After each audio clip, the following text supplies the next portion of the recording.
believe that black people will ever get any laws, get any problem with laws being passed or new persons being put in office, white liberals being put in office. There is nothing that the white man will ever do to bring about true, sincere citizenship or civil rights recognition for black people in this country. Nothing will they ever do. They will always talk it, but they won't practice it.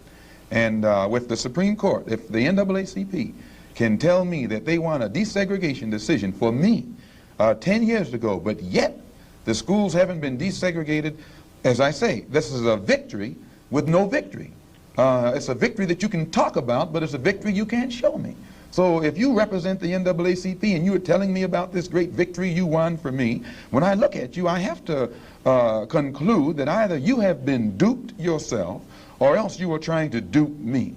And in most instances where the civil rights struggle is involved, there is no civil rights leader can point to me one concrete gain, practical gain, that black people have made in the civil rights field in this country, not only during the past 10 years, but during the past 100 years. Well, this just shows you the hypocrisy of the American white man. They talk out of both sides of their mouth. And for this reason, I'm not too familiar with politics, period, only that in the sense that white politicians have usually been very hypocritical where the so-called Negroes are concerned. So I'm a bit disenchanted with politicians and politics. The Freedom Now Party, from what I understand, is headed by a man named, a lawyer named Conrad Lynn. I know him. He probably means well. Before passing an opinion on what it is he's trying to do, I would like to analyze it and see who's subsidizing him, see who his friends are, especially who his white friends are. And after a careful analysis, if I could conclude that there was no white support, I would be inclined to have confidence in it. But if I saw him leaning too heavily upon his white liberal friends for support, then I'd be suspicious of that too. I'm suspicious of any Negro, be he politician, be he clergyman, or civic leader who is constantly patted on the back by whites.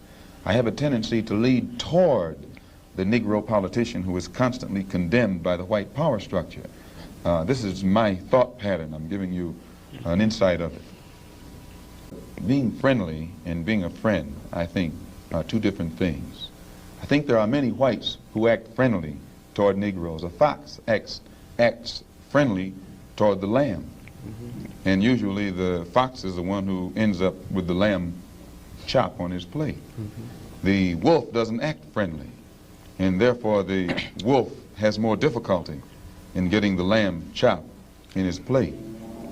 I'd like to point out, though, that... And I say that because it is usually if you study the structure of the Negro community, economically, politically, civically, psychologically, and otherwise, it's controlled by the white liberal, who usually poses as the friend of the Negro, who actually differs from the white conservative in the same way that the fox differs from the wolf. Their appetite is the same. Their motives are the same. It's only their mannerisms and methods that differ. I would agree that no doubt there have been a large number of whites who have posed as liberals and as friends of the Negro and who have time and again betrayed the Negro. On the other hand, I think one could point to a large number of whites who have struggled for civil rights, for equality, and have got little or nothing out of it, other than quite a few bruises. Give me an example. Well, the large number of white students who have gone into the South, for example, working for SNCC and other organizations. Not working for SNCC or other organizations, but working for the white political machines who benefit by the voting efforts of Negroes. Okay, I'll be more specific. Now, whenever it takes a stoppage of something that's going to affect the white man, you find the white liberal absent. But when it involves something that primarily will affect the best interests of black people and black people only, then that white liberal is present. Herbert Hill is the labor secretary for the NAACP. And if he was interested in black people, he would prepare a black man with the type of knowledge and understanding of the labor troubles involving black people that would enable a black man to sit in the same position as Secretary of Labor or Labor Secretary in the NAACP. I'm suspicious of whites who join Negroes and always have to be in the lead, who always have to be the head, who always have to be at the top in Negro organizations. Those whites who really have the interest of blacks at heart, let them give some advice to some Negroes and stand on the sideline. But don't join the organization and then get at the head of it and pose as a friend of Negroes. I think that today you could point to a large number of Negro leaders who have consistently betrayed Negroes in a whole host of areas. They aren't really Negro leaders. These are puppets that have been put in front of the Negro community by white liberals. These are parrots that have been put in front of the Negro community by white liberals. You can't name me a Negro leader who has been betrayed Negroes, who has not been endorsed, sanctioned, subsidized, and supported by the white liberals. The only Negro I know who is constantly fought, only Negro politician that I know who is constantly fought by white liberals is Adam Clayton Powell. And they call him a racist because he speaks so bluntly on the race issue. But I'm not, as I said, not too familiar with Dawson and his work.